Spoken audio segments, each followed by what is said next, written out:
Welcome, everyone, to the Evolve podcast, supporting you to rise above all your limits, connect with the power of your soul, give and receive more love in all forms. I'm your host, Tanya Penny. I'm an occupational therapist, intuitive, illness and trauma guide, author of the Connect with the Divine You book and journals.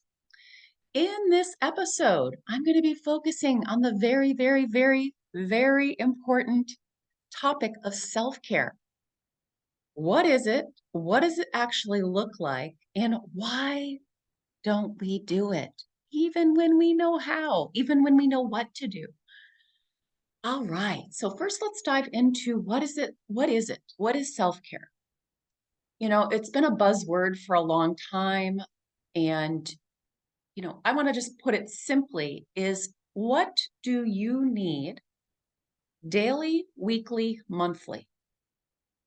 And then you can also go into quarterly, yearly, but let's just stick with daily, weekly, monthly. What do you need daily, weekly, monthly to heal if you're going through some health issues, but also to stay healthy? Stay healthy, right? Mind and body. Okay, so that's in a nutshell what it is. Now, what does it look like? It's going to be a little bit different for everyone, but there are some basics that you want to consider. You want to consider movement. Some of you call it exercise. I don't like the word exercise. Exercise to me has a very negative connotation, history with exercise. Movement, rest, which I talk about more deeply in another podcast. You may want to watch that, listen to that. Nutrition, and then healing activities. Okay, so I'm going to also throw in there play. Okay, so what do you need daily, weekly, monthly in terms of movement, rest, nutrition, which encompasses water, food, supplements, healing activities, and play or passions, right? So in a nutshell, that's what it is. Excuse me. Now, what does it look like for me? So I actually take a little index card and with a color that for me represents self-care. And I have on top of it self-nurture, self-care blueprint. Okay. And you can just start by making a list. You don't need to go to the index card yet. I'm just telling you what I do. But I have it's like my non-negotiables, things I must do daily, weekly, and monthly in order to, again, stay healthy, heal if I've got something going on, and stay healthy and happy, mind and body. So I'm going to give you my non-negotiable daily. Every day, what I need in order to heal and or stay healthy and happy. I need every day, again, you might be different, but for myself, over the years that I've been doing this since, deeply since 2007, I know that I need to move my body pretty much every day, even if it's 20 to 30 minutes, unless, of course, I'm sick. So moving my body in a way that is enjoyable for me. So at this point in my life, I walk/run. Okay. So pretty much every day, typically for me, it's 45 minutes to an hour and a half on long days. So that is non-negotiable for me unless I'm sick or traveling, right? If I'm traveling all day. Next for me is, I'm going to call it, it's part of healing. It's part of healing, staying healthy is I journal every day in the morning while I drink my coffee. It's self-connection time for me, spirituality, and important for my health and my healing. Okay. Let's see. Another one is I eat 3 meals a day and try to eat vegetables at least during 2 of those meals. I also have supplements that I take in order to currently heal my GI stuff, but again, to stay healthy, probiotics. I go through all of it in my P6 program. I drink water that is filtered. So I use right now zero water filter because Hawaii, believe it or not, has horrible water, depending on where you live. Where I live, it's horrible. Would not drink it from the tap unless I was dying of thirst, literally. So that's the nutrition piece for me. Also healing. So rest and healing kind of go hand in hand. I typically use a guided therapeutic meditation practice midday, sitting or lying down. Especially if I'm sick or I'm really tired and I didn't sleep well, it's really important to do it then. So maybe not every day, but definitely those days and on the weekends. Also, when I go to bed at night, it helps me to sleep, right? I'm still clearing out some past trauma, which impacts my sleep. Sleep, we're most vulnerable. Again, I go into it in the Rest podcast. So, but I listen to a guided meditation every night as I fall asleep because it helps me to sleep more deeply and peacefully.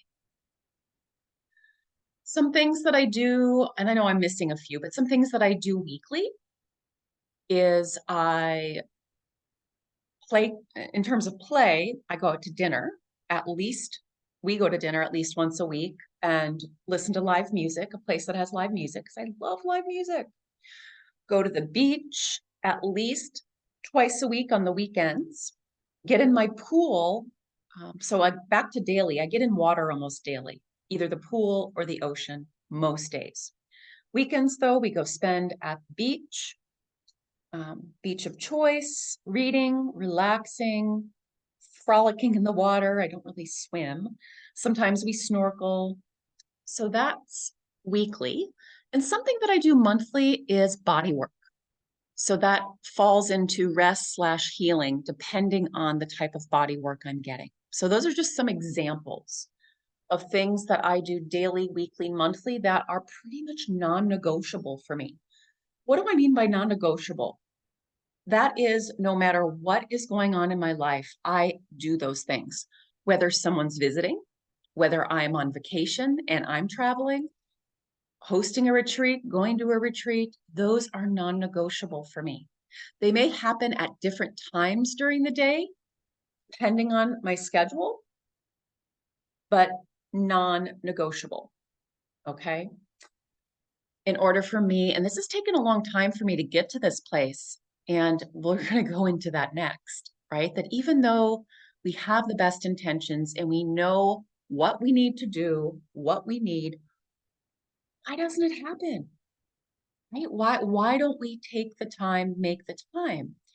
And I was just talking to a newer client about this yesterday. Whether it comes to even something like brushing your teeth every day or taking a shower every day or fill in the blank, right? Yeah, why don't we do it? So there's a couple reasons why you might not actually take the time, make the time for your non-negotiable self-care. Many of us didn't see our parents do it growing up, right? Many of us, we didn't learn, we didn't see it. And we know that we often do what is modeled. So we just didn't see or hear our parents do it growing up or our primary caregivers. That might be a reason why you don't actually do what you know needs to happen. Also, you could have what we give to ourselves now depends oftentimes on how we were taken care of. So, when you were a child, you couldn't do a lot of these things on your own, right? You couldn't make yourself healthy meals. You had to have guidance and support to get rest, to keep yourself clean. You know what I'm saying? And oftentimes, at least many of the clients I work with, and myself included, there was a lot of neglect. A lot of our parents just couldn't even take care of themselves. So we kind of came second or even last, or Yeah, I mean, many of us did not get the nurturing and self-care, and we just weren't taken care of in even very basic ways. Um, what did you see your parents cook growing up? Like my mom cooked hamburger helper, tuna helper. My dad did too, right? So like, and we know now that's not very nutritious. Um, if we go deeper into that, my parents didn't take supplements. I didn't see them take naps or, I wasn't always, again, you get it. Like I wasn't always taken care of the way I needed to be. Trauma and abuse. If you've had, it doesn't matter what the trauma and abuse was. I mean, it does and it doesn't. But because of, again, the way we were treated or not treated, you're going to have some limiting beliefs, right? So let's get into that. Like all of these past experiences create beliefs, most of them very limiting. You can also call them fears. And we know that our beliefs are what drives us to act or behave certain ways or not, to do certain things or not. So many of us have a belief, given how we were treated, given the trauma abuse, that I'm not important. Under the umbrella of not important, good enough, lovable, broken, or bad. And not always conscious, right? So part of my work is helping to bring this into consciousness, and then we can work with it and shift it and clear it. So many of us have this limiting belief that I'm not important, good enough, lovable, broken, bad, given how we were treated or not growing up. If you have that, do you think you're going to take 100% good care of yourself? Probably not. Okay. Probably not. Another common belief is it's selfish, right? If I take this time or spend this money on myself, it's selfish. A lot of us have that one. I know I did. Still do, still working with it to some degree. Much better. You might also have the belief, I don't have time. I don't have the time to do these things because either I'm busy working or doing or pleasing other people or focusing my time and attention on others. Yeah, you get what I'm saying. So it's important for us to acknowledge, like look back at the past, acknowledge what beliefs we might hold that are keeping us from taking/making the time, spending the money self-care, on our self-care, on nurturing ourselves, mind and body.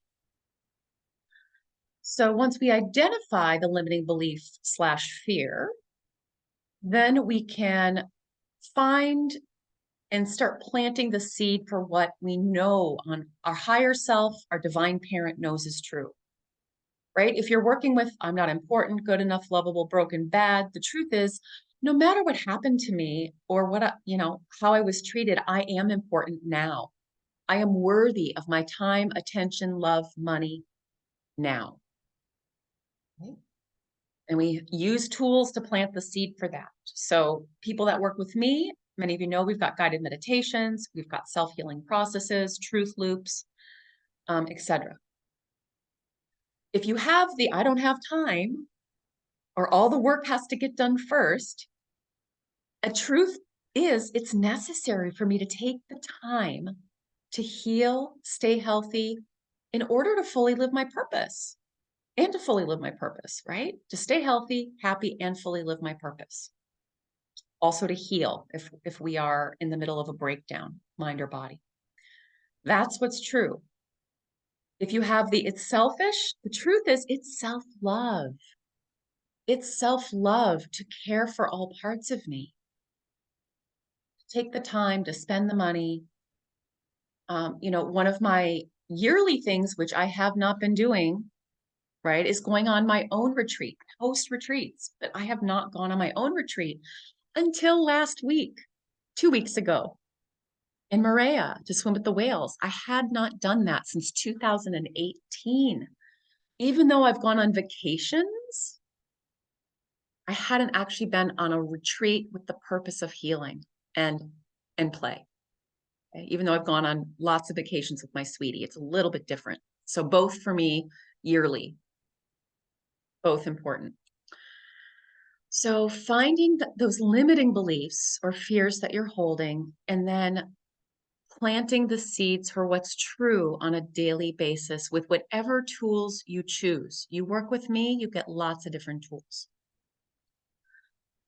So I just want to say, right, like I have a client, a fairly new client, I just want a concrete example here. Um, she was neglected for the first 4 years of her life by her biological mother, then got adopted, and there was abuse by her adopted brother. They were both adopted, and the parents didn't stop it. So what belief do you think she holds, right? I'm not important, I'm broken. Um, Given those two experiences, those past two negative, quote unquote, negative experiences. So we have to work with that and plant the seeds for what's true now so that she actually does take the time on a daily, weekly, monthly basis to do the things that she knows she needs. Now, some of you might not know what you need, right? So that's something to explore. So one of your inspired actions right now, after listening to this, would be to reflect and write connect with the body, connect with your divine parent self. What do I need daily, weekly, monthly? And make a list for daily, weekly, monthly. And then you schedule it in your calendar and you show up for it. But then also remember, to do that, you've got to find those limiting beliefs and fears, right? And then what's true, and work with those on a daily basis so that you take the time and spend the money on yourself for your non-negotiable self-care. You might want to do an index card, like I mentioned earlier. On one side, I have pictures that represent my self-care blueprint, I like to call it. Other side is the list, right? What do I do daily? What do I do weekly, monthly? And I keep it in my journal as a placeholder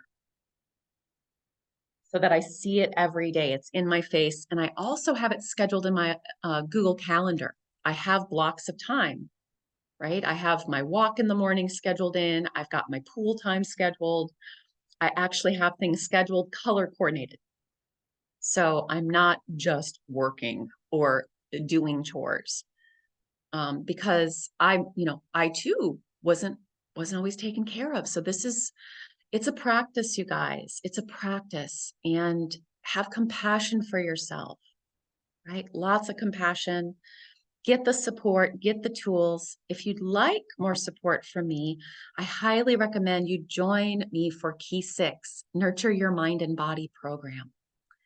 That in itself, right? Getting that support from somebody, that's also on my self-care blueprint, right? I get the body work. I have the coaching support every month, counseling, coaching support.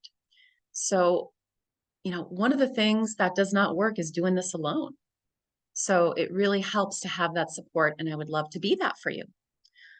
So you might join me for Key 6. You might sign up for a private session, and yeah, we can look at get guidance from your body and from your divine parent, your higher self, whatever you like to call it, as to what do you need daily, weekly, monthly, and then clearing out those blocks, giving you the tools to clear out those blocks to actually showing up and doing it.